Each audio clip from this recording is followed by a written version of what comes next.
요한계시록을 하면서 이제 이스라엘의 중요성에 대해서 우리가 같이 말씀을 나누는 가운데 또 이스라엘에 대해서 특별한 마음을 갖고 또 사역을 하시고 계시는 김무순 목사님 통해서 이스라엘에 대해서 잠깐 나눴는데요. 또 거기에 대해서 좀 더 보충적으로 제가 오늘 이스라엘에 대해서 특별히 미라클 이스라엘, 놀라운 이스라엘, 그 중에서도 온 세계에 하나님의 그 말씀이 정확하다는 사실을 나타내 주는 것이 바로 이 알리야라고 하는 이것인데요. 오늘은 알리야를 중심으로 알리야가 무엇인지 아시는 분도 있고 아직 잘 모르시는 분도 있겠지만 알리야를 중심으로 말씀 나누겠습니다. 네. 자, 여러분 여기에 제가 보여주고 있는 그림 하나가 있는데 혹시 이 그림 뭔지 무엇을 의미하시는지 아시는지 모르겠어요. 여기에 보면은 보이시죠? 이 그림 혹시 이거 아시는 분 계세요? 네. 이게 뭐냐면은 예수님을 믿는 크리스찬 유대인이에요. 그래서 메시아닉 주라고 하는 사람들의 마크입니다. 요 위에는 뭡니까? 이거 우리가 잘 아는 대로 이거 성전의 일곱 등불이죠. 일곱 촛대. 요한계시록에 하나님께서 예수님께서 일곱 촛대 사이를 지나신다 이런 게 있는데 바로 이게 메노라라고 하는 이스라엘 유대인을 상징하는 촛대입니다. 거기에다가 요거는 뭐냐면은 다윗의 별이죠. 그래서 이 이스라엘 국기가 이렇게 돼 있잖아요. 이렇게 해서 이렇게. 그래서 이제 여기가 이제 파란색으로 이렇게 흰색으로 이렇게 줄이 쳐져 있고 그다음에 이렇게 이제 다윗의 별이 있는데 이게 그 다윗의 별입니다. 그러니까 위에 있는 이 두 개는 유대인이다. 우리는 다윗의 후손이다. 라고 하는 것이죠. 우리는 유대인이고 다윗의 후손이다. 그런데 요거는 뭡니까? 이거를 초대 크리스찬들이 예수 믿는 이 익수스라고 하는 이게 물고기라는 것인데 물고기라는 뜻인데요. 물고기라는 뜻인데 이게 익수스가 꼭 지저스랑 그 발음이 비슷해요. 익수스, 지저스. 그래서 물고기 두 마리와 뭐 이런 거를 상징하는 것도 있지만 그래서 예수 믿는 사람이라고 하는 뜻을 가지고 있는 요 익수스 그림. 요 세 개를 합쳐서 바로 메시아닉 주, 예수님을 믿는 그리스도인들의 상징으로 지금 삼고 있습니다. 이거를 왜 처음에 보여줬냐면은 우리 누가복음 13장 35절 말씀을 여러분들 한번 다 같이 한번 우리 한 목소리로 이 말씀 한번 읽어보겠습니다. 같이 읽겠습니다. 보라, 너희 집이 황폐하여 버림바 되리라. 내가 너희에게 이르노니 너희가 주의 이름으로 오시는 이를 찬송하리로다 할 때까지는 나를 보지 못하리라 하시니라. 아멘. 여기 보면은 예수님께서 누가복음 13장에서 이스라엘의 운명에 대하여 지금 이스라엘 유대인들은 지금 예수님을 십자가에 못 박아 죽이겠다고 지금 벼르고 있습니다. 그런데 이때 예수님께서 이 예수님을 죽이겠다고 하는 이스라엘에 대하여 예수님이 예언하신 말이죠. 너희 집이 황폐하여 버림받으리라. 예, 이 너희 집이라는 게 뭐겠어요? 이게 지금 성전을 말하는 거겠죠. 성전. 이스라엘의 성전이 버림받고 또 너희 집이라고 하면은 이스라엘 땅이라고 할 수 있죠. 우리가 이게 홈랜드, 홈이라고 하잖아요. 이 너희 집이 황폐하여서 이제 버림바가 되고 내가 너에게 이르는데 주의 이름으로 오시는 이를 찬송하리로다 할 때까지 나를 보지 못하리라. 주의 이름으로 오시는 이를 찬송하리로다 이게 뭡니까? 바로 주의 이름이 누굽니까? 예수 그리스도죠. 예수님. 이 여호와의 이름, 이 예수님의 이름을 환영할 때까지, 그들이 환영할 때까지 너희가 다시는 나를 보지 못하리라. 그렇다면은 집이 황폐하고 그리고 예수님을 환영하는, 그러면 주님이 오심, 재림 이렇게 되는데요. 요 기간 동안에는 너희들이 나를 보지 못하리라. 그 얘기는 요 기간이 지나야 예수님이 오신다. 다시 말하면은 이스라엘이 예수님을 영접해야 예수님의 재림이 이루어질 것이다 라고 하는 뜻이죠. 지금까지 이스라엘이 황폐한 이유로 아직까지 예수님을 민족적으로 그들이 받아들이지 않았어요. 현재 여기 밑에 그림이 있죠? 이 그림을 보면은 지금 현재 메시아닉 주, 여기 MJ라고 써 있어요. 메시아닉 주.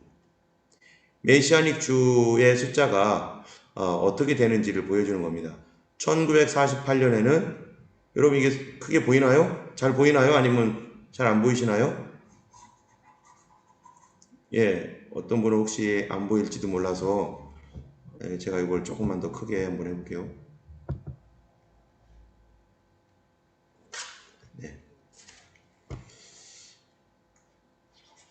네, 1948년도에 이스라엘의 인구가 이스라엘 땅에 몇 명이었냐면은 85만 명이었었습니다. 이 85만 명밖에 안 된 가운데 예수 믿는 유대인은 23명이었어요. 85만 명 중에 23, 0. 몇 프로예요? 이게 00 뭐 몇 프로, 0001%인가 뭐예요? 이게 하여튼 엄청 적은 숫자죠. 거의 없는 거나 마찬가지죠.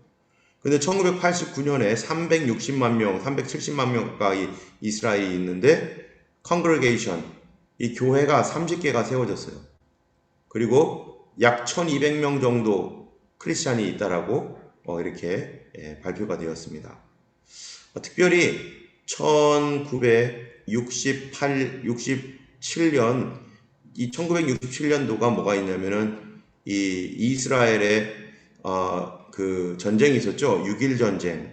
이 6.1 전쟁 이후에 이스라엘 땅에 놀라운 변화가 일어났는데 예수 운동이 일어났어요. 이스라엘 안에. 운동이라고 하는 거 하나의 무브먼트는 잠깐 있다가 사라지는 건데, 그때 많은, 여기 1200명이 되기까지 이게 몇 년이에요? 48, 58, 68, 78, 88, 40년 동안 별로 이렇게 그리스도인들이 늘어나지 않다가 1968년도에 예수 운동이 이렇게 예수를 믿는 사람들이 급작스럽게 확 많아졌어요. 그러면서 1989년도에 교회가 보니까 30개가 됐고 1200명의 그리스도인들이 있는 곳으로 추측이 되었습니다.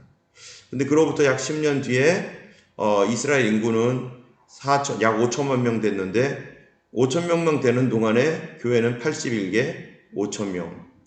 2018년 650만 명 가운데, 유대인 650몇 명 가운데 약 3만 명이 그리스도인이다. 너무나 적은 숫자죠. 이스라엘 안에 있는 교회는. 이거 완전히 미전도 종족이에요. 다른 어떤 나라보다도 적은 숫자로 메시아닉 주가 있습니다. 왜 메시아닉 주인 유대인들은 예수님을 안 믿는가? 그건 여러 가지 이유가 있는데요. 그 중에 하나가 감정 때문이에요. 예수님을 믿을 수 없는 감정. 그들의 역사를 보면은 역사적으로 그들이 이 그리스도인들, 크리스찬들한테 너무나 많은 어려움을 당해왔는데, 사실은 그들이 크리스찬에게 당한 어려움 이전에 그들이 크리스찬을 어렵게 한 역사도 있어요. 초대교회 때 이 그리스도인들이 네로 황제라든지 이런 10번의 대박해를 겪었었을 때 유대인들이 예수 믿는 사람들이 황제에게 절을 안 하니까 그러면은 그 마크를 주지 않아요. 표를. 그러니까 유대인들이 예수 믿는 사람들을 상대로 해가지고 엄청난 돈을 많이 받으면서 음식을 주거나 물건을 팔거나 그러다가 이 그리스도인들을 배반해가지고 그 로마 당국에다가 고발을 하고, 그래서 혹시 자기가 돈을 이렇게 뗄 요량이면 그리스도인들을 이렇게 고발해버리면 그대로 체포가 되어가지고 감옥으로 가서 거기서 죽기도 하니까, 이런 식으로 해서 많은 유대인들이 기독교를 핍박하고 크리스찬들을 로마의 박해에 들어가도록 그렇게 많이 했었습니다. 그런 과거도 있지만 그런 어쨌든 유대인들이 기독교를 초기에 굉장히 박해해서 예루살렘에서 유대인들이 그 유대 기독교인들을 많이 박해해가지고 스테반을 죽고 그 다음에 많은 사람들이 흩어지고 나서 그 로마 제국 전역에 유대인들이 흩어져 있었는데 거기에서도 크리스찬들을 계속 박해하고 크리스찬들에게 어렵게 굴었던 그런 역사가 있어요. 그런데 어쨌든 그런 역사가 있지만 유대인들은 또 거기에 반해서 또 크리스찬들이 많이 어렵게 한 때도 있고 이 세상에서 많은 이 민족들에 의해서 고통을 당했던 세월이 있습니다. 그들이 예수님을 죽인 이후에 어떤 일이 그들에게 일어났고 지금 현재 어떤 일이 일어나고 있는지 그리고 우리가 아까 봤던 주님의 오심과 연관을 해서 여기에 있는 말씀대로 너희 집이 황폐하여 버림받으리라 주의 이름으로 오시는 이를 찬송하리도 할 때까지 나를 보지 못하리라. 결국 그들이 예수님을 영접하게 되는 그때가 올 텐데 그때까지 그들의 형편에 대해서 이 시간에 잠깐 나누려고 합니다. 그 구약시대의 역사는 우리가 이미 좀 알기 때문에 이제 좀 구약시대의 역사는 좀 건너뛰기로 하고요. 예수님 오신 이후 신약시대에 유대인들에게 있던 그 일들이 어떤 것인지 우리가 잠시 보려고 합니다. 여러분이 잘 아는 대로 AD 70년경에 이스라엘이 제 1차 반란을 일으켰어요. 어디에다 일으켰습니까? 이 로마를 상대로 반란을 일으켜가지고 그때 이 로마가 이 티투스 장군에 의해서 유대가 완전히 파괴가 됐습니다. 그때 성전도 파괴가 되고 AD 70년에요. 성전도 파괴되고 그러면서 여기에 있는 메노라 있죠, 메노라를 뺏기고 그래서 이때 약 10만 명이 잡혀갔는데 그래서 로마의 콜로세움을 그들이 노예가 되어가지고 콜로세움을 세웠어요. 그리고 여기서 수많은 사람들이 죽임을 당하고 그러한 AD 70년에 유대인들이 예수님을 십자가에 못 박은 지 40년 만에 유대는 성전이 파괴되었습니다. 그리고 그래도 그때까지는 유대인들이 그냥 살 수가 있었어요. 이거는 티투스 장군이 유대를 파괴하고 돌아가면서 메노나를 이게 가져가는 거를 이제 이게 그 뭡니까 조각으로 만들어 가지고 이 개선문에다가 이거를 이렇게 그려놓은 그 이제 사진인데요. 이런 식으로 해서 유대가 성전이 파괴되었고 그 다음에는 하드리아누스라고 하는 이 로마의 황제가 있는데 이 하드리아누스 당시에 AD 135년에 유대 제2차 반란이 일어났습니다. 그 성전산에다가 하드리아누스가 그 로마 신상을 거기다 세우려고 했어요. 로마 신상을 세우려고 하니까 유대인들이 그건 안 된다 해가지고 이 바르코크바라고 하는 이 사람을 중심으로 모여가지고 이 로마에 대항을 하면서 싸웠습니다. 그런 결과 사람들이 유대인들이 이길 수 있나요, 로마 군대를? 그래서 그때 엄청나게 또 학살을 당하고 그때 하드리아누스가 황제가 화가 나가지고 그때 이 이스라엘 이름을 바꿔버리고 이스라엘 지역 이름을 바꿔버렸어요. 그래서 이 유대 지역이라고 더 이상 하지 않고 뭐라고 하냐면은 이 팔레스티나라고 하는 이름으로 바꿨습니다. 그래서 이 팔레스티나는 이 유대인들이 오래전에 있었던 블레셋 있죠? 블레셋의 영어 이름인데 블레셋은 이미 멸망했는데도 불구하고 이스라엘의 원수였던 블레셋 이름으로 이 유대 지방을 팔레스티나라고 부르고 그 후로 지금까지 이스라엘의 땅은 유데아라고 말하지 않고 팔레스티나라고 그렇게 말을 하고 있죠. 어쨌든 그 이후로 유대 예루살렘에 거주하는 모든 유대인들은 다 쫓겨났어요. 예루살렘에 살지 못하도록 만들어버리고 이스라엘 밖으로 그때부터 유대인들이 전 세계로 뿔뿔이 흩어져서 유대인들은 이스라엘 땅에서 살지 못하도록 그렇게 만들어진 이후에 이스라엘이 이제 전 세계에 방황하는 그런 사람들이 되었습니다. 그렇게 해서 전 세계에 흩어져 있다가 이제 중세가 되고 그리고 프랑코 왕국이 이제 신성 로마 제국을 세우고 그러는 가운데 이제 교황과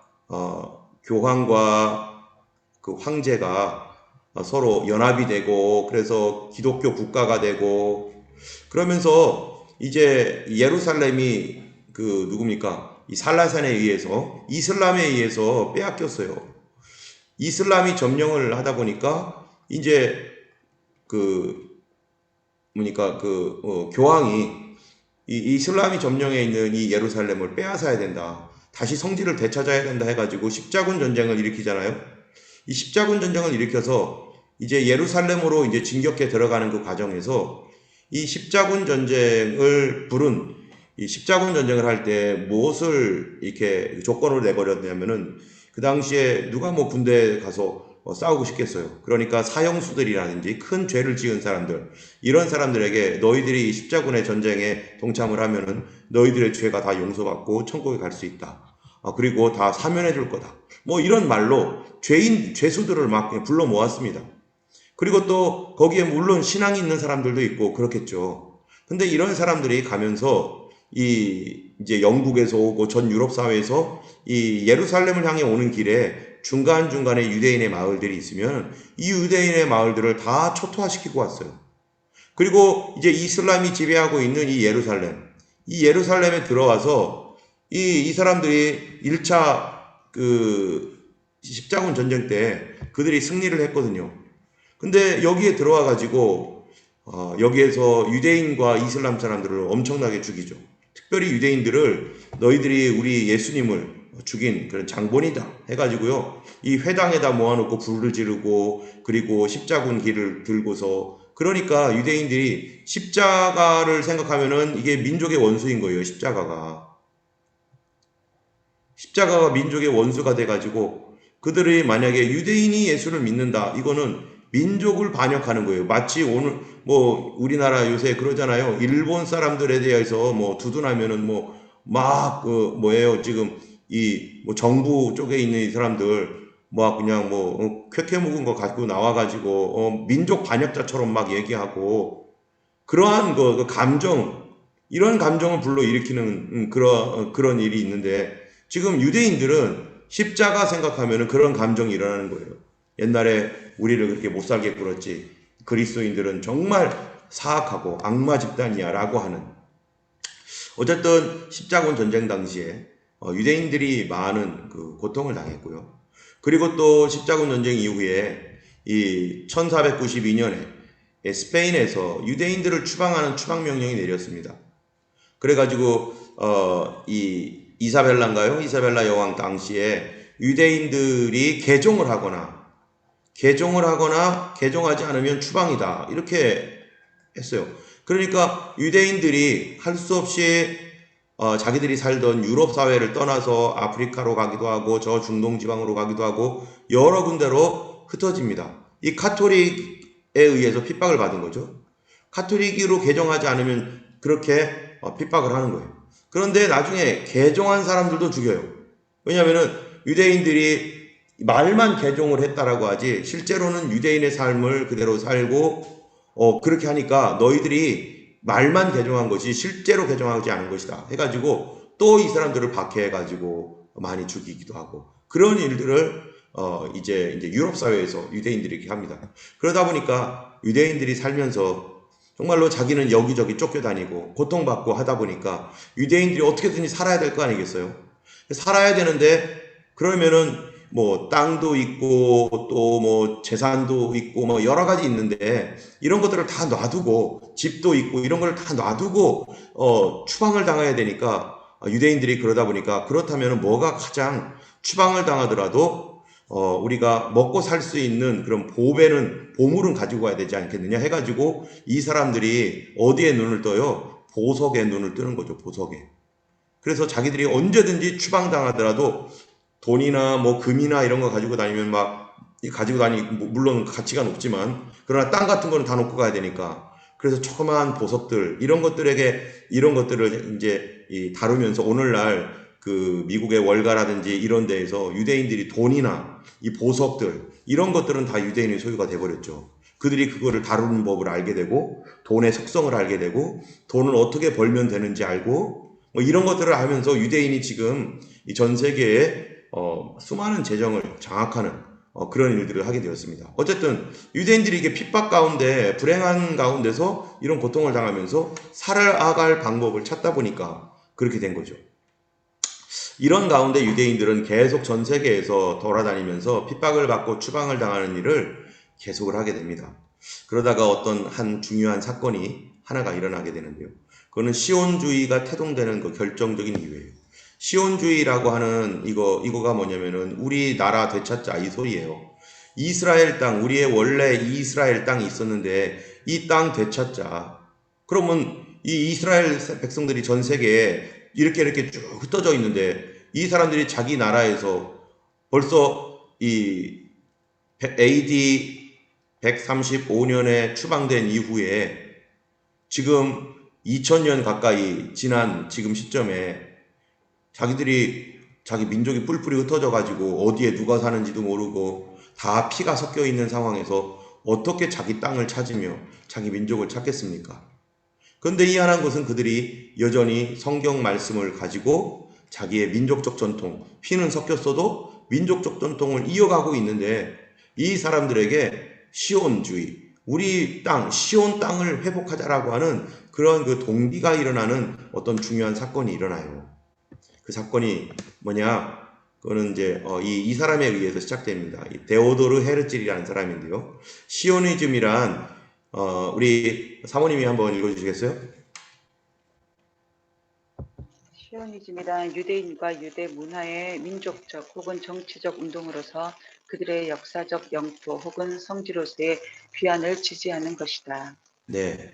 자, 이 시오니즘이라는 게 그게 뭐냐면은 유대인으로서의 역사적 영토 혹은 성지, 뭐 거기가 거기죠. 역사적 영토가 성지죠. 성지로 귀환을 지지하는 운동. 우리 땅 되찾아서 우리 땅으로 돌아가자라고 하는 운동이 시오니즘 운동인데 이게 데오드르 헤르찔이라는 사람에 의해서 이제 구체적으로 시작이 되는데요. 그때가 그 19세기 말경입니다. 이 19세기 말경에 어떠한 사건이 있었는가 하면은 이 드레피스라고 하는 이런 사건이 하나가 일어나요. 이 1800, 이 데오도르 헤르츠는 이 사람이 1860년대 이제 태어난 사람인데요. 이 드레피스 이 사람이 헝가리, 여기 헝가리 있죠? 헝가리에서 요 주변에서 태어났는데 유대인으로 살았죠. 그런데 이 사람이 그 신문사 기자였었습니다. 이 신문사 기자로 있다가 어떤 특별한 사건을 이 사람이 접하게 되었어요. 그거는 뭐냐면은 그 당시에 이제 프랑스가 독일과 늘 전쟁을 했습니다. 독일 대 프랑스가 항상 이 전쟁을 했었는데 이 전쟁 중에서 이 프랑스가 패배를 해버렸어요. 패배를 했는데 어떤 청소부가 뭔가를 청소를 하다가 희한한 문서를 발견했는데 그 문서가 뭐냐면은 이 독일 사람들에게 이 프랑스의 기밀을 넘겼던 그러한 그 내용이 들어가 있는 그런 문서가 발견이 된 거예요. 그래서 이 문제가 굉장히 심각한 그런 문제로 점점점 커지더니 이 문서의 주인공을 찾아라 라고 하는 그런 명령이 떨어졌습니다. 그리고 알고 봤더니 바로 이 프랑스의 장교 중위입니다. 중위였던 드레피스라고 하는 사람이 그 문서를 독일과 연락을 해가지고 독일의 첩자 스파이가 되었다라고 하는 이러한 그 사실이 밝혀지게 됐어요. 그래서 이 드레피스 중위가 이제 법정에 불려가가지고 막 재판을 받는데 그런데 석연치 않은 거는 증거가 확실하지 않아요. 근데 이 프랑스에 있는 신문들이나 이런 곳에서는 여러분 언론이라는 게 항상 진실을 보도하는 게 아니라 이 왜곡해서 보도하는 거 지금 CBS, MBC, ABC 뭐 이런 것도 팍스뉴스 뭐 MBC, KBS 할 것 없이요. 지들 마음대로 보고 하잖아요. 보도를. 가리고 이런 그 조작을 하고 그런 것처럼 그 당시에도 이 프랑스에 있는 그 뉴스들이 이 드레피스 사건의 전말을 제대로 보고하지 않고 왜곡 보도를 하기 시작했어요.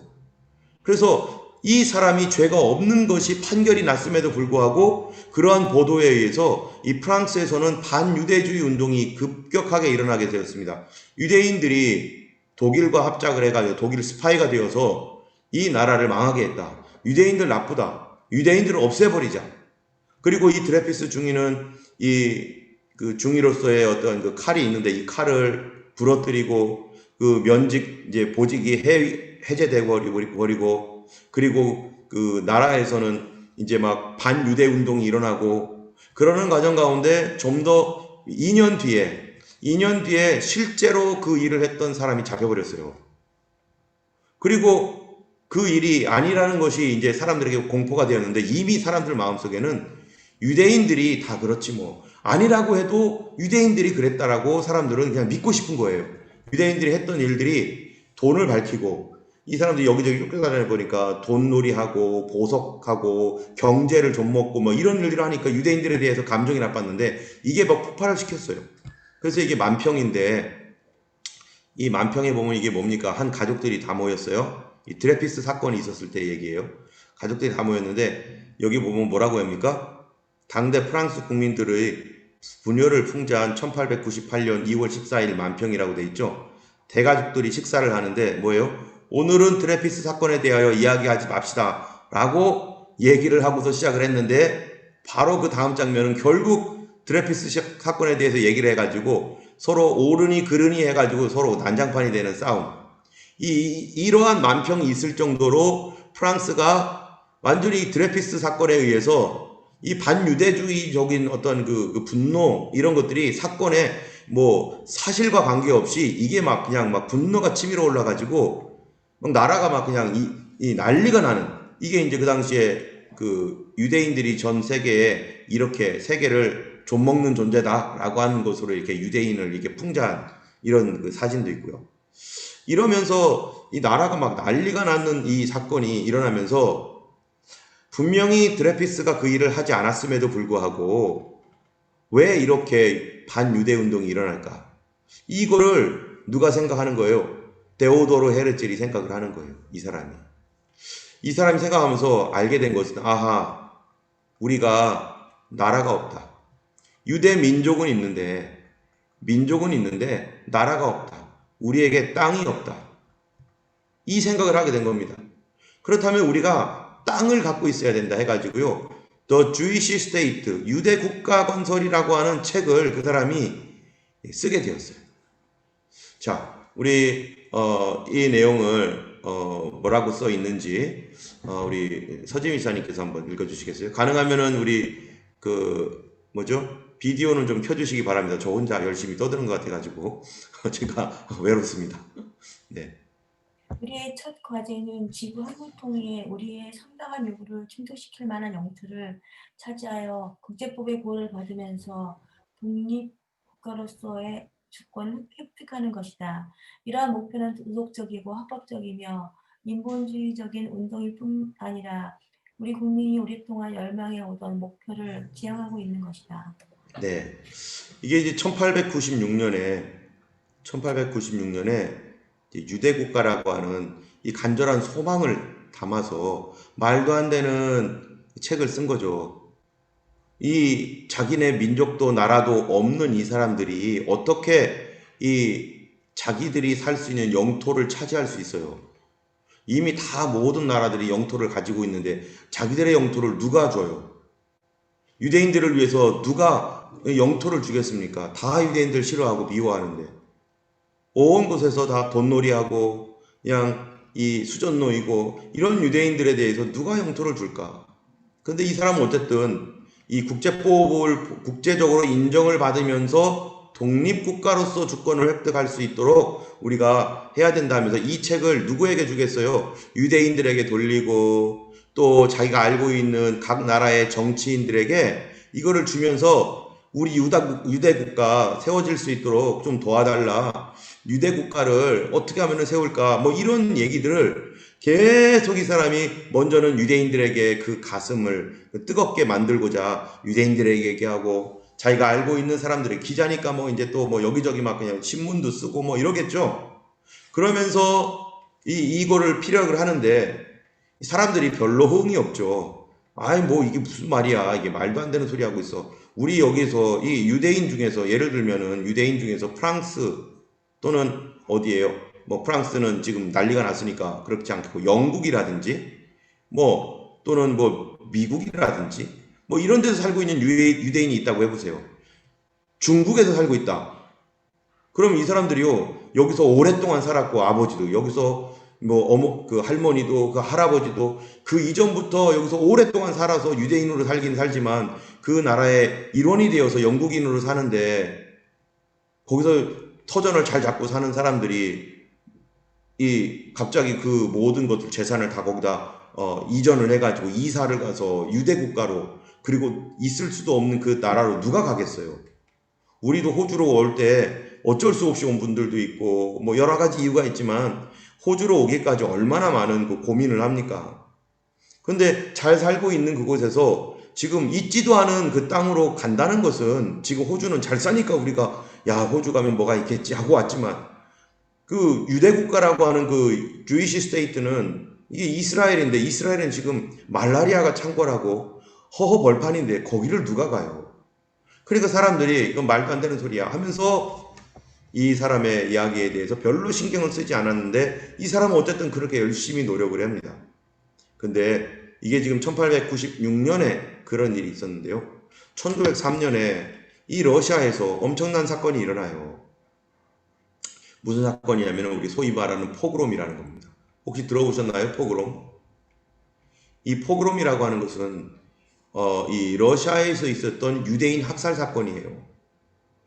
이 1903년에 그 러시아의 한 작은 마을에서 6살짜리 꼬마 아이가 살해를 당했어요.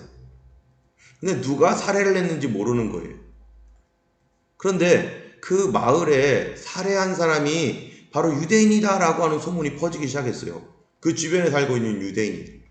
그러니까 사람들은 그렇지 않아도 유대인들 별로 안 좋고 감정이 있는데 6살짜리 꼬마애를 유대인이 잔인하게 살해했다라고 하는 소문이 어떻게 퍼집니까? 확 퍼져버리는 거예요. 그러니까 사실관계는 알지도 못하고 이게 어디서 그랬냐? 뉴스페이퍼예요. 이 신문이 그렇게 한 거예요. 위에 아까 그것도 신문들이 그러죠. 옛날에는 신문이지만 지금은 언론이죠. 언론이 사람들을 얼마나 감정을 이렇게 격동시켜가지고 언론이 그 사람들을 속여서 얼마든지 어떤 이 혁명과 같은 일들이 일어나게 하거나 또는 막 그 반란이 일어나게 하거나, 이거 언론들이 막 이렇게 할 수 있어요. 그렇지 않아도 유대인들에 대해서 별로 안 좋은 마음이 있는데 이 6살짜리 꼬마아이를 그렇게 잔인하게 죽였다는 식으로 그거를 마치 사실인 것처럼 뉴스페이퍼에서 보도가 되니까 그 주변에 있는 사람들이 난리가 나가지고요. 그때부터 유대인들이 학살되기 시작을 합니다. 수백 명의 유대인들이 계속해서 죽어나가는 이러한 그 상황을 접하면서 유대인들이요, 러시아에 살고 있는 유대인들이 이 두려움을 느끼면서 이 어떻게 해야 될지를 알지 못하는 거예요. 그럴 때 이 상황을 알게 되는 러시아가 아니라 이 영국이라든지 이런 그 유럽 사회에서 유대인들이 저렇게 학대를 당하는 거, 그거를 보면서 그래도 유대인들이 좀 싫긴 하지만 그들이 저렇게 몰살을 당하는 이러한 그 인종 청소를 당하는 모습을 보면서 불쌍한 마음이 드는 거죠. 그래가지고 영국이나 유럽 사회에서 이 러시아에서 탈출하는 유대인들을 자기 땅에서 이렇게 받아줍니다. 우리가 지난번에 그 시리아에서 전쟁이 일어났을 때 이 IS를 피해서 도망 나온 그런 사람들을, 지중해를 건너는 사람들을 이 유럽 사회가 다 받아주잖아요. 그래가지고 영국, 프랑스, 독일 뭐 서로 다 받아줘가지고 쫙쫙 흩어져서 그래도 우리 수용하고 뭐 이랬던 것처럼, 이 옛날에 이 러시아의 이 박해를 피해서 오는 사람들을 유럽에 있는 국가들이 그래도 받아줬어요. 특별히 영국이 그렇게 받아줍니다. 그러니까 사람들이 우리 영국 가서 살고 싶어요. 영국 갈래요. 이 독일이 이 IS의 피해에서 도망 나온 시리아 사람들을 받아주니까 다 그냥 우리 독일 가겠다고 막 난리친 것처럼 그렇게 영국으로 점점점 사람들이 갑니다. 그러다 보니까 영국이 고민에 빠졌어요. 이거 어떡하지? 왜냐면은, 그리고 많이 밀려드는, 영국으로 몰려드는 러시아 거주 유대인들을 수용을 해야 되는데, 영국 사회에서는, 영국도 그렇잖아요? 자기 잘 사는 그 영국 사회에, 이 유대인들이 갑자기 어디서 왔는지 모르는 유대인들이 우리 동네에 들어와가지고, 거기다가 집을 짓고 살게 되고, 말도 잘 안 통하는 유대인들, 그것도 러시아에서도 온 유대인들, 마치 이 이민자들이 갑자기 몰려들면은 주변에 있는 영국에서 살고 있는 그 원주민들은 얼마나 황당해요. 그러니까 이게 한두 사람도 아니고 너무 많으니까 이게 감당이 안 되니까 여기저기서 몰려오는 유대인들을 감당이 안 되니까 영국에서 뭐를 하냐면은 이 사람들을 위해서 이 우간다 있죠, 여기요. 우간다. 이 이스라엘 사람들에게 너네들 영국에 있지 말고 우리가 그 당시에는 영국이 전 세계를 지배하고 있으니까 이 전 세계를 지배하고 있는 중에 우간다도 있었어요. 이 우간다 땅을 너희들에게 줄 테니까 너희들 거기 가서 살아라. 그렇게 제안을 합니다. 그런데 그때 아까 1903년에 바젤에서 아까 그 사람 있죠. 데오도르 헤르즐이 시오니즘 총회를 열어요. 하여튼간 이 사람은 열심히 우리 땅 찾아야 돼. 우리가 땅을 얻어야 돼 하면서 이렇게 하는 그런 과정이 진행되는 과정 가운데 러시아에서는 포그롬이라고 하는 어마어마한 이 사건이 러시아에서 여기 러시아 저희가 러시아에서 일어나는 거였어요. 그런 과정 가운데서 이제 영국이 야 너네들 너무 불쌍하다. 불쌍한 너희들을 위해서 우리가 땅을 줄 테니까 우간다 땅으로 가라. 그러니까 이거를 1903년에 시오니즘 총회에서 야 우리 우간다 땅 준단다. 얼마나 고맙냐 하면서 오케이 우리 그럼 우간다 가자 우간다 하면서 우리 우간다 가자고 했어요. 그래서 1904년에 우간다 땅으로 대표를 보내가지고 마을권으로 보내서 현지 사정을 파악했는데 살기 좋아요. 그런데 1905년에 이 시오니즘 회의라고 하는 이곳 이 정말 우간다 땅 준다고 한 것도 너무 감사한데 이 사람들이 정말로 제정신이 아닌 거예요. 우간다 땅 싫다. 정중하게 거절을 해요. 그 땅은 우리 땅 아니다. 우리는 아브라함이 준 땅으로 가야 된다. 그랬더니 사람들이요.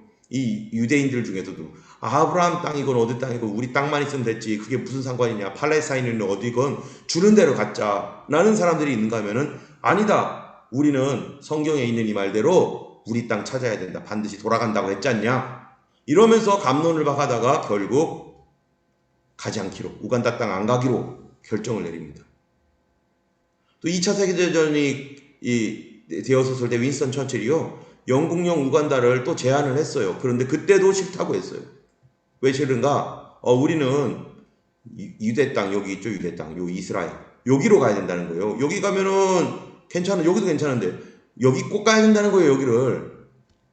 하여튼간 아무것도 없으면서 고집스러워 가지고요. 그런데 그렇게 가겠다고 하는 이러한 그 사람들. 그러니까 그런데 놀라운 것은 하나님께서요 그들을 그리로 갈 수 있도록 희한하게 하나님의 역사가 일어납니다. 왜 그럴까요? 바로 모든 세계로 하여금 성경의 말씀대로 성경대로 그대로 되는 것을 온 민족 열방이 다 보도록 지금 이스라엘이라는 나라가 자기 팔레스타인 땅 거기에 살고 있지 않고 만약에 우간다에 살고 있다고 해보세요. 여러분 그러면 성경에 있는 예언들은 다 어떻게 되는 거죠? 이스라엘 다시 돌아온다 했던 예언들이 다 어떻게 되는 거예요? 아직 안 돌아온 거죠. 성경 말씀이 이루어지지 않은 거죠. 그런데 하나님은 그들에게 우간다 땅을 포기하게 그들 역사 속에서 포기하게 하고 이 조그만 이 분쟁 지역인 이스라엘 땅으로 돌아오도록 하나님께서 일을 만드시는데 어떻게 만드시는가? 이 1차 세계대전이 일어납니다. 1차 세계대전이 일어날 때 이제 그 이후죠. 1903년에 시오니즘 총회가 일어나서 우간다 땅을 준다고 했다가 1905년에 거절을 하잖아요. 우리 싫다.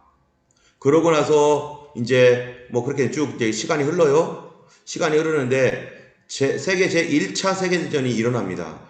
1차 세계대전이 일어나는데 여기에 독일과 이 독일의 주축국과 이 연합국, 영국을 중심으로 하는 이 연합국 사이에 영국, 뭐 프랑스, 뭐 일본, 뭐 이렇게 다 여기서 이제 뭐 싸우잖아요. 1차 세계대전이 이렇게 일어나고 있는 이때 이 전쟁을 위해서 돈이 필요한데 이 돈을 누가 내겠어요? 국가에서 계속 전쟁 자금이 나가니까 이 돈이 필요한데 돈이 뭐 만만치가 않은 거예요. 특별히 영국이 이거를 수행하고 있는데. 그래서 이 영국에 누가 있었냐면 로스차일드 있죠. 여러분 알고 있는 로스차일드. 로스차일드라고 하는 이 유태계 금융 재벌이 있는데 어마어마한 부자예요. 이 사람이 이 영국이 이 전쟁을 수행할 수 있도록 뭐를 줬냐면은 돈을 줘요. 근데 이 돈을 줄 때 이 영국의 외무상 이 벨푸어라는 사람인데 이 외무상 벨푸어에게 뭐라고 했냐면은 팔레스타인의 유대 민족 국가 건설을 해줘라. 내가 돈 줄 테니까. 그러면은 좋겠다. 그거를 약속해달라. 라고 하는 그러한 요구를 합니다. 로스차일드가. 그러니까 돈을 받아야지 되는데 로스차일드의 돈이 있어야지 계속 전쟁을 수행하고 승리할 수 있을 텐데 영국은 알았다고. 우리가 그렇게 해주겠다고. 해가지고요. 유대민족 국가를 건설해주겠다라고 하는 벨푸어 선언을 합니다. 벨푸어 선언을 1917년에 합니다. 그런데 이거는 이중계약이었어요. 사실은 영국은 이미 독일과 터키가 이게 또 한편이 돼가지고 막 싸우고 있었잖아요.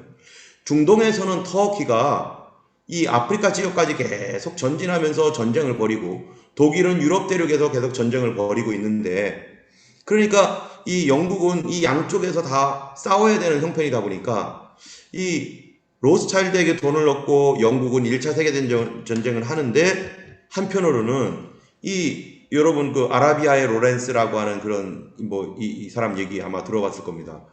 이 한편으로는 이 영국 장교인 토마스 로렌스라고 하는 이 사람이 이 맥마흔 영국의 이 하이 커미셔너 이집트에 있는 하이 커미셔너인 맥마흔과 이 시리아 뭡니까? 사리드 후세인 빈 알리라고 하는 그 중동의 이 실세하고 서로 뭐를 맺었냐면은 이게 이제 우리가 터키와 싸울 때 너희들이 이 중동에 있는 이 사람들이 우리 연합군 편에 서서 터키를 대항하면 팔레스타인에 너의 땅을 주겠다. 너희들을 독립시켜서 너의 땅을 허락하겠다라고 계약을 1915년 16년경에 맺습니다. 그러면은 1917년에는 뭐가 있었어요? 1917년에는 그 영국이 이스라엘과 계약을 맺고 그 1년 전인 16년에는 이 팔레스타인 이 중동 사람들과 그쪽에다가 우리 땅을 주겠다라고 이렇게 계약을 맺고 이중 계약을 맺잖아요. 그럼 나중에 이게 이제 전쟁 끝나면 어떡하려고 이중 계약을 맺겠어요. 어쨌든 그렇게 하면서 영국은 터키를 무찌르고 오스만 터키 제국이죠. 그 당시에는 오스만 터키 제국을 무찔러서 터키를 무너뜨리고 그리고 저쪽 유럽에서는 독일을 무너뜨리고 그래서 영국이 전쟁에서 승리를 하게 됩니다. 이런 승리 가운데 또 결정적인 역할을 또 이 이스라엘 사람들 중에서 유대인들이 한 사람이 하는데 이 사람이 이스라엘 초대 대통령 하임 바이츠만이라는 사람이 있어요. 이 전쟁을 할 때는 우리가 총을 가지고 싸우잖아요. 이 총을 가지고 싸우는데 그런데 총보다 더 강력한 게 이게 대포거든요. 그래서 포병이 먼저 꽝 하고 때려주면 그러면 저쪽에서 막 그냥 전쟁이 뭐 폭탄 떨어지고 하면은 거기서 많이 이제 막 희생자가 일어나고 그런 다음에 이제 보병이 가가지고 전쟁을 하고 그러잖아요. 근데 이 포병이 그 포를 때리려면은 뭐가 있어야 되냐면 그 당시에 아세톤이라는 게 있어야 되는 거예요. 아세톤 연료가 있어서 이거를 가지고 폭발력에 의해서 이 포탄을 떨어뜨리는데 이 포탄을 떨어뜨리는 아세톤은 어디서 그 당시에 만들었냐면 나무에서 만들었어요. 나무나 곡식, 또 옥수수 이런 거 있잖아요. 곡식을 증류해가지고 그래가지고 공기가 안 들어가게 한 다음에 뭐 어떻게 해가지고 만드는 거예요. 그런데 그렇게 되면 무슨 문제가 생기냐면은 전쟁을 수행하기 위해서 전쟁만 하는 게 아니라 나무도 잘라야 돼요. 그리고 사람이 먹어야 할 곡식도 옥수수나 이런 것도 이 전쟁 물자로 들어가가지고 아세톤 만들어야 되는 거예요. 그러니까 영국이나 유럽에서 이게 전쟁을 하는 사람들이 이 나무를 잘라내야 되고 그런데 인력이 많이 필요하고 그러면 전쟁도 해야 되죠. 나무도 잘라야 되죠. 특별히 이제 나중에는 나무가 유럽 사회나 영국에 없으니까 미국에서 나무를 데리고 가지고 오는 거예요. 그런데 이 영국이 도버 해협을 이게 건너가게 되면은 이 독일이 이 작전을 할 때 잠수함이라든지 아니면 뭐 이런 그 배들 있잖아요. 이 배를 이 독일이 제1차, 2차 세계대전 때 뭡니까 잠수함 가지고서 막 그냥 그 뭐 배들을 많이 무너뜨렸잖아요. 근데 이 나무를 구입하려다 보니까 미국에서도 나무가 와야 되고 전 세계에서 나무가 오다 보니까 독일이 이 나무를 싣고 가는 배들을 계속 공격을 합니다. 그러니까 이 배가 제대로 되어서 오기까지는 살아남을 확률이 굉장히 적은 거예요. 그러다 보니까 살림은 살림대로 황폐화되죠. 그리고 이 공격에 의해서 이 여러 가지 어렵죠. 그 다음에 아세톤은 부족하죠. 그런데 이 하임 바이츠만이라고 하는 이스라엘 유대인이 뭐를 하냐면요. 이 아세톤을 쉽게 연구소에서 만드는 법을 발명을 해버렸어요. 그러니까 독일에서도 이 사람이 와야지 독일도 승리할 거고 또 영국은 이 사람이 있어야만 영국이 승리할 거고 그러다 보니까 이 영국과 독일이 서로 막 이 사람을 막 로비를 하는데 결국 영국 쪽으로 이 사람이 가서 이 아세톤 만드는 일을 하게 됩니다. 그때 영국 수상이 누구냐 하면요. 이 사람이에요. 로이드 조지. 이 로이드 조지라고 하는 영국 수상이 이 사람과 같이 친분이 있었습니다. 그래서 이 사람에게 이제 영국은 뭐가 있었냐면은 여왕이 있잖아요. 전쟁이 끝난 다음에 이 영국 수상된 이 사람이죠. 로이드 조지가 이 하임 바이츠만에게 묻습니다. 이 아세톤을 만들어 줬으니 그래서 우리가 승리를 했다. 그러면 당신이 원하는 바가 뭐냐? 우리가 최대한 들어주겠다. 그랬더니 이 하임 바이츠만이 뭐라고 했어요? 여기에 우리 이혜련 집사님 혹시 계신가요? 다 깜깜해가지고 지금 보이지가 않네. 있어요. 아, 네네. 좀 읽어주세요. 단 한 가지가 있습니다. 조국의 건설을 위해 조금만 도와주십시오. 우리의 옛 땅 팔레스타인에서 살고 싶습니다. 네. 훈장을 주고 막 포상을 해주려고 했더니 다 필요 없다. 우리 땅 찾게 해달라. 지금 2000년 동안 나라가 없었던 이 민족이요. 이 당시에 희한한 일, 세계 제1차, 2차 세계대전을 통해서 유대인들이 아주 결정적인 승리의 역할을 해줘요. 그러면서 이 유대인들에 대한 어떤 명예, 뭐 이런 것들이 높아지고 있는 거죠. 그리고 영국이 아까 말한 것처럼 벨푸어 선언을 통해서 로스차일드가 돈을 내주면서 영국의 벨푸어 선언으로 이제 보장을 받고 이중 계약은 했지만 그리고 하임 바이츠만이 또 이제 그러한 부탁을 하면서 영국은 안 들어줄 수가 없는데 문제는 이 팔레스타인에게도 그런 문제를 같이 해놨단 말이죠. 팔레스타인 땅도 자기 땅을 해주겠다. 그러니까 나중에 영국이 이 두 사이에서 끼어가지고 어떡할 줄 몰라가지고 우리 손 뗄 거야 하고서 이거를 유엔에다가 넘깁니다. 이 문제를. 팔레스타인 국가와 유대 국가를 창설하는 문제를 유엔에다가 넘겨요. 자, 이 문제가 유엔으로 넘어갈 때 또 그때 아까 말했던 것처럼 포그롬이라는 것이 있었고 홀로코스트라고 하는 2차 세계대전 때 여러분 잘 아는 대로 이런 엄청난 일들이 유대인들이 엄청나게 여기서 600만 명이 되는 사람들이 죽잖아요. 유대인들이 이 영국에다가 전쟁에 아주 중요한 결정적인 그 역할을 했을 뿐만 아니라 또 유대인들도 이스라엘 사람들 전쟁에 참여해가지고 영국군으로 참여하고 해가지고 연합군으로 참여해서 그 승리를 얻잖아요. 근데 600만 명의 유대인들이 홀로코스트 때 죽으면서 전 유럽 사회에 유대인들에 대한 극률한 마음이 생겼어요. 그 땅, 그 사람들을 위해서 땅을 줘야겠다. 안 그러면 그들이 민족적으로 몰살당하겠다. 그때 카톨릭과 그 다음에 기독교, 자유주의 기독교죠. 자유주의 기독교가 이 히틀러를요 적극 도와줍니다. 특별히 카톨릭은 유대인들이 카톨릭 그 교황에게 제발 비오 몇 세인지 모르겠네요. 그 사람에게 우리 어른들은 죽어도 좋지만 아이들은 살려달라고 그렇게 사정을 했어요. 그런데 이 카톨릭에서 그것도 거절해버렸습니다. 그 교황이. 유대인들은 다 죽어야 된다 하면서 이 히틀러를 도와서 그 일을 같이 수행했죠. 그 다음에 이 기독교 자유주의 기독교, 이 기독교 뭡니까 이게 독일에 있었던 자유주의 기독교는 다 이 히틀러를요 구세주라고 생각하고 있었어요. 구세주. 여기에서 저항했던 사람이 누굽니까? 우리가 잘 아는 찬양 있죠요. 선한 능력으로. 본회퍼가 독일의 자존심을 걸고 이 사람에 대항했던 고백교회 대표예요. 고백교회. 이 사람이라도 있었으니 망정이지 아니었었으면은 독일의 기독교는 완전히 기독교든 가톨릭이든 다 전범이 됐죠. 전범.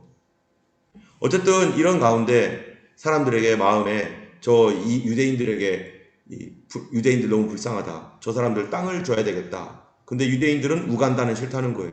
영국에서 윈스턴 처칠이 그랬잖아요. 우간다 줄 테니까 가라고 2차 대전 때 그쪽으로 가라고 그랬더니 우리 우간다 싫다. 우리 팔레스타인 땅, 우리 아브라함의 땅, 그 땅 우리 보내달라.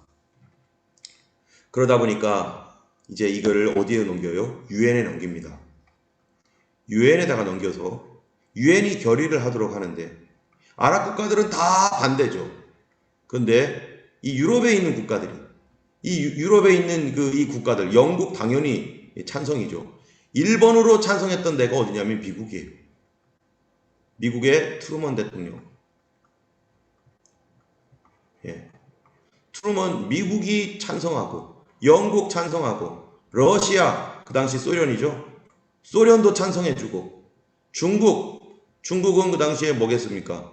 이건 중화인민공화국 지금의 중국 공산당이 아니라 중화인민공화국 이 장체스 뭐 이러한 그 나라들이 그 이외에 기타 여러 나라들이 찬성을 해준 바람에 이 이스라엘이 갑작스럽게 독립을 했는데 그때가 언제입니까? 1948년 5월 14일 날 독립을 해버립니다. 그런데 이 독립을 두고 아랍 사람들은 다 반대를 하고 나섰죠. 이스라엘 사람들 여기 권리 없다. 우리가 여기서 오래 살았다. 이스라엘 사람들 여기 있으면 다 없애버리겠다 하면서 다 반대하고 나섰는데 그래도 이스라엘 사람들은 아랍 사람들이 경고를 했습니다. 너희들 독립만 해봐라. 너희들 다 없애버리겠다. 그래도 이스라엘 사람들은 우리 그래도 여기서 살겠다 해가지고요. 독립전쟁이 5월 14일 날 독립 선포된 날 곧바로 주변에 있는 아랍 국가들이 이스라엘을 향해서 물밀듯 쳐들어와 가지고요. 독립한 그날이 전쟁의 날이에요. 제1차 중동 독립전쟁입니다. 제1차 중동전쟁이죠. 이게 이스라엘을 대항해 가지고 약 2억이나 넘는 이 아랍의 모든 나라들이 이스라엘을 대항해요. 그런데 놀라운 일은 이스라엘은 총 하나에 두 사람이 붙어서 한 사람이 쏘고 또 다른 사람이 또 쏘고 이런 식으로 싸웠는데 하나님의 은혜로 그들이 승리를 하게 됐어요. 그러면서 전쟁을 하면 할수록 이스라엘은 더 많은 승리를 얻어서 더 많은 땅을 얻게 되는 그런 놀라운 일이 생기는데 이게 이스라엘의 힘으로 되겠습니까? 하나님의 도우심이 절대적으로 이 땅 가운데 임했던 거죠. 정말로 일어날 수도 없는 일들이 일어난 거예요. 그래서 우리 같이 한번 읽어보겠습니다. 혹시 우리 피나 한번 이거 읽을 수 있어요?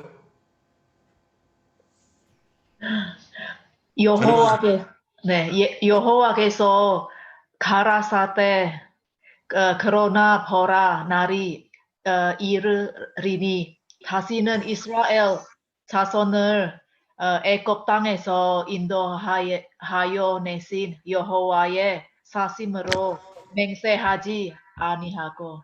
예, 그 다음 제가 읽을게요. 이스라엘 자손을 북방 땅과 그 모든 쫓겨났던 나라에서 인도하여 내신 여호와의 사심으로 맹세하리라. 내가 그들을 그 열조에게 준 그들의 땅으로 인도하여 드리리라. 자, 여기에 보면은 이 하나님께서 이스라엘 자손을 북방 땅과 그 모든 쫓겨났던 나라에서 인도하여 내신 여호와의 사심으로 맹세하게 하겠다. 그 전에는 무슨 말이었었죠? 이 애굽 땅에서 인도하여 내신 하나님의 이름으로 맹세하는 게 아니다. 애굽의 출애굽 있죠, 출애굽하게 하신 하나님의 이름으로 이제는 맹세하지 않게 하겠다. 무엇으로 맹세하겠느냐? 북방 땅과 그 모든 쫓겨났던 나라에서 인도하여 내신 여호와의 사심으로. 지금 현대 이스라엘이죠, 현대 이스라엘.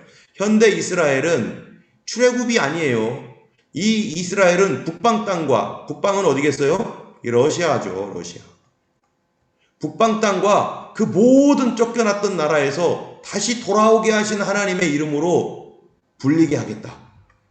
우리 하나님은 우리를 전 세계에 흩어졌던 곳, 북방 땅과 온 세계에 흩어졌던 곳에서 불러내신 하나님이야 라고 그렇게 고백하게 하겠다. 그래서 그들의 땅으로 인도하여 드리라. 이 말씀대로 지금 현대에 오늘날 우리가 이 말씀의 현실 속에서 지금 살고 있는 것이고요.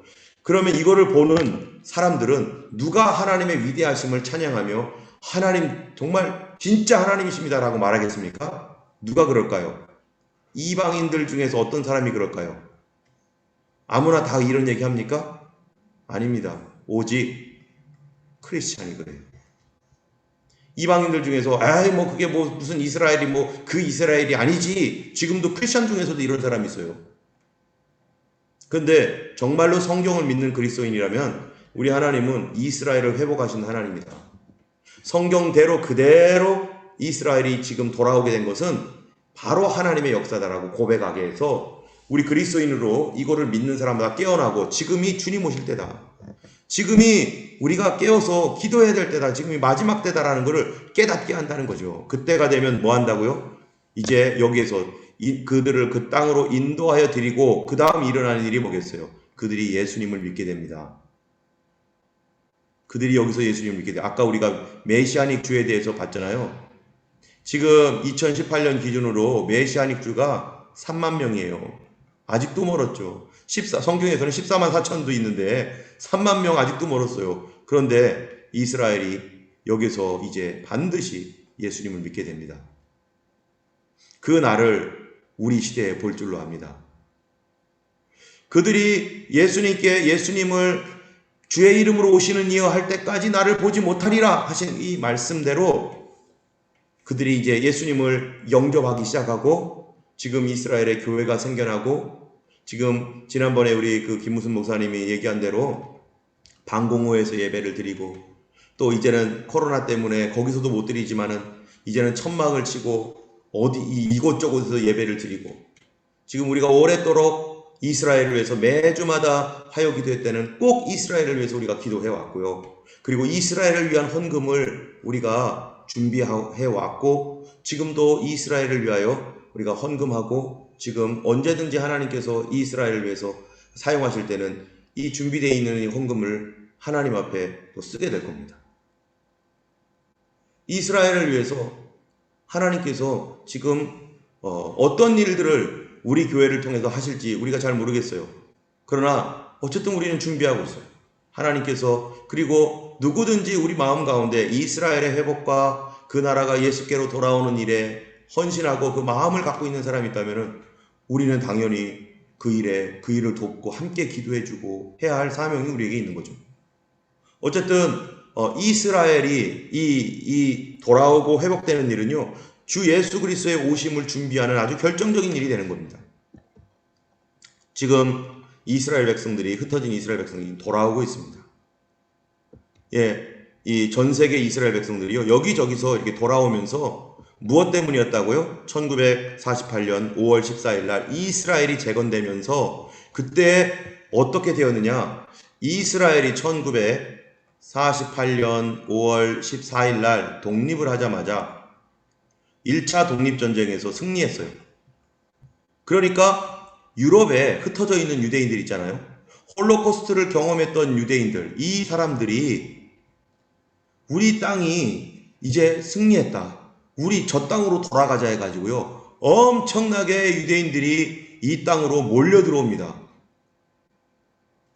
몇천 명 안 되었던 그 땅, 초기에는 80만 명 정도였던 이 땅이 이 전 세계에서 엄청나게 몰려 들어오면서 이스라엘 국가다운 모습으로 점점점 바뀌고 전쟁을 통해서 그 땅이 점점점 넓어지는 일들이 일어나요.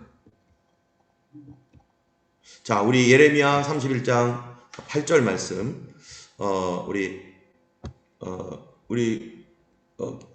김순아 집사님께서 한번 읽어주시겠어요?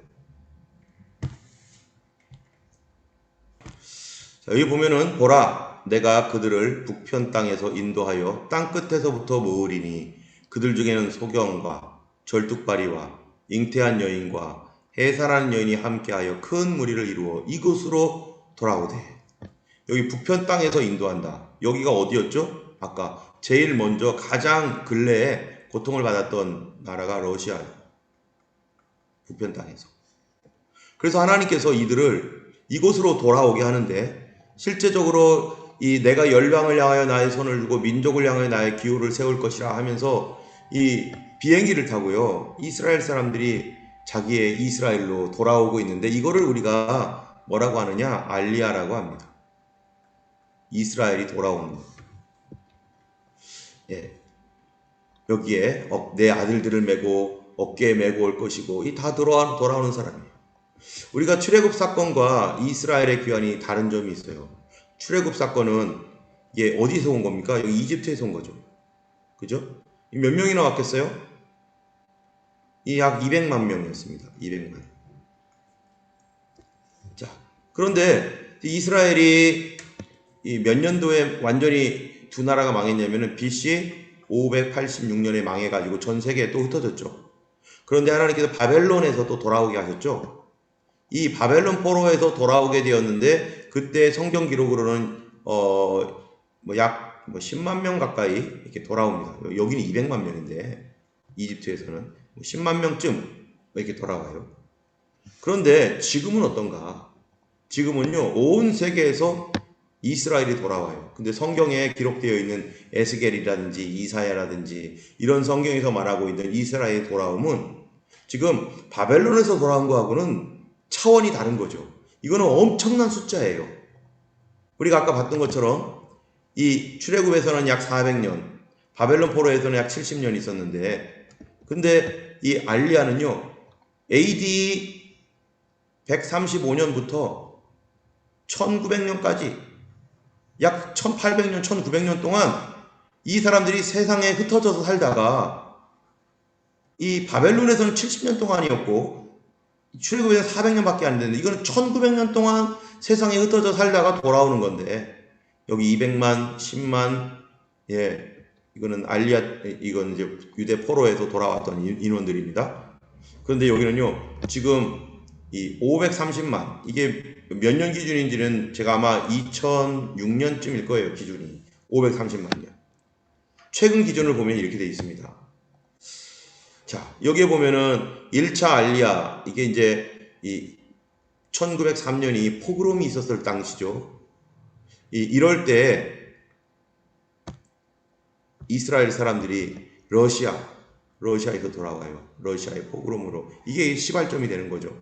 3만 5천 명이 돌아오고 2차, 3차 해가지고요. 특별히 1948년은 언제입니까? 여기까지는 2차 세계대전 이전이죠. 근데 2차 세계대전 이후에 이렇게 돌아와요. 111만 명, 그 다음에 1948년에서 60년, 2차 세계대전 이후에 유럽에서 있었던 사람들, 북아프리카나 이런 데에 있었던 사람들이 갑작스럽게, 와, 여기서 살아야겠다. 65만 명이 막 그냥 물밀듯이 막 밀려들고, 1984, 5년에서 1991년 그 이후에 지금 이렇게 북방에서, 이 북방 땅이죠. 그래서 이 초기에는 러시아에서 온, 여기 다 러시아죠. 러시아에서 왔기 때문에 이스라엘 안에 러시아를 같이 썼어요. 러시아를 모르면은 그 나라에 살기 어려울 정도로. 지금 구소비에트 이쪽에서 막 계속 돌아오고, 북방 땅에서 이스라엘이 계속 돌아오고 있습니다. 언제요? 이스라엘이 건국하고 홀로코스트를 경험한 뒤에 사람들이 다 두려워서 지금 그 땅으로 돌아오고 있죠. 예레미야서 16장 14절에서 15절을 우리 한번 다 같이 한번 읽어보겠습니다. 시작. 보라, 날이 이르리니 이스라엘 자손을 애굽 땅에서 인도해내신 여호와의 사심으로 맹세하지 아니하고 이스라엘 자손을 북방 땅과 그 모든 쫓겨났던 나라에서 인도해내신 여호와의 사심으로 맹세하리라. 자, 미국에 남아있는 유대인은요, 이게 2007년 통계예요. 640만 명 미국에 있고 아직.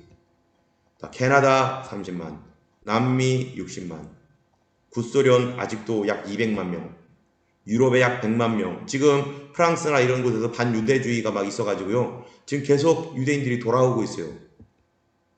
전 세계 유대인의 숫자, 여기 호주에도요, 얼마나 있습니까? 2018년 기준으로 11만 명. 이스라엘에 현재 640만 명. 이스라엘 안에 있는 사람보다 이스라엘 밖에 있는 사람들이 더 많아요. 그죠? 미국에만 600만 명이니까. 이런 사람들이 다 자기네 이스라엘 땅으로 점점점 돌아가게 될 겁니다. 자, 하나님께서 이스라엘을 회복시키시는 이유가 있는데요. 에스겔서 36장 23절입니다. 우리 이혜련 집사님께서 한 번만 더 읽어주시겠어요? 열국 가운데에서 더럽힘을 받은 이름 곧 너희가 그들 중에서 더럽힌 나의 큰 이름을 내가 거룩하게 할지라. 내가 그들의 목전에서 너희로 인하여 나의 거룩함을 나타내리니 열국 사람이 나를 여호와인 줄 알리라. 나 주 여호와의 말이니라. 아멘. 자, 여기 보면은요, 열국이라고 돼 있어요. 이스라엘이 하나님의 이름을 더럽혔어요. 어떻게 해서요? 어떻게 하면 하나님의 이름을 더럽힙니까? 그들이 흩어지고 전쟁으로 포로되고, 하나님 믿는 사람들이 이런 그 수모를 당하고, 왜요? 자기들의 죄 때문이죠. 자기들의 죄로 말미암아 이렇게 무너져 버렸던 이 나라. 근데 하나님께서 그들이 못 살고 가난하고 불행한 일을 겪으면서 하나님의 이름도 동시에 더럽혀졌는데 그 이름을 하나님이 거룩하게 하는데, 어떻게 거룩하게 하는가? 열국 사람이 나를 여호와인 줄 알게 하리라. 이 주님께서 이스라엘이 이렇게 돌아오게 하시는 이유가 열국 사람이 나를 여호와인 줄 알게 하리라. 아까도 말했죠. 열국 사람이 누구겠어요? 전 세계에 있는 크리스찬들이죠. 이방인들은 믿지 않겠죠. 그러나 우리는 이거를 보면서 깨달아야 됩니다. 하나님이 살아계시고 하나님이 일하시고 예수님이 오실 때가 다 되었구나. 우리 그리스도인들이 이렇게 세상도 또 세상에 한 달이 걸치고 또 교회에 한 달이 걸치면서 이런 이 뜨뜻미지근한 신앙으로 살고 이렇게 살아서는 안 된다는 거예요. 열국 사람들, 여기에 바로 열국 사람이 우리 그리스도인들인데, 이 열국 사람 중에는 가짜 그리스도인들도 있죠. 안 믿어요, 이거를. 근데 하나님께서 그 이름을 믿는 자들에게 지금 이 시대를 분별하도록 하나님께서 이러한 이스라엘의 돌아옴을 통해서 우리에게 알려주고 계시는 것입니다. 자, 우리 로마서 11장 15절 우리 지혜원 권사님 끄셨는데 계신가요? 버리는 것이 세상의 화목이 되거든 그 받아들이는 것이 죽은 자 가운데서 사는 것이 아니면 무엇이리요? 계속이요? 너희는 찬송하리로다 주의 이름으로 오시는 이여 할 때까지 나를 보지 못하리라 하시니라. 네. 여기 보면은 이 이스라엘 회복이 우리가 무슨 상관이 있는가? 네. 이 저희를 버리는 것이 세상의 화목이 되거든 그들을 받아들이는 것이 죽은 자 가운데서 사는 것이 아니면 무엇이리요? 이것이요 바로 이 주님의 오실 날 주님의 오심과 관련이 있다는 거죠. 주님의 오심과 우리 주의 이름으로 오시는 이여 할 때까지 나를 보지 못하리라 하신 말씀대로 이게 바로 주님의 오심과 관련이 있는 것입니다. 자, 오늘은 그 영상이 있는데 영상 볼 시간은 없을 것 같아요. 다음번에 다음 주에 이제 이스라엘이 어떻게 돌아오고 그들이 어떠한 순환을 받았고 지금도 이스라엘 바깥에서 안티세미티즘으로 인해서 어려움을 당하고 있는 유대인들이 있습니다. 그 사람들에 대한 것들을 조금 우리가 보면서 잠깐 보고 또 그 다음 것들을 하려고 합니다. 네, 오늘은 일단은 여기까지 하고요. 이 시간에 우리가 잠시 오늘 봤던 이 내용을 공유를 어떻게 하면 없애버리죠 이게?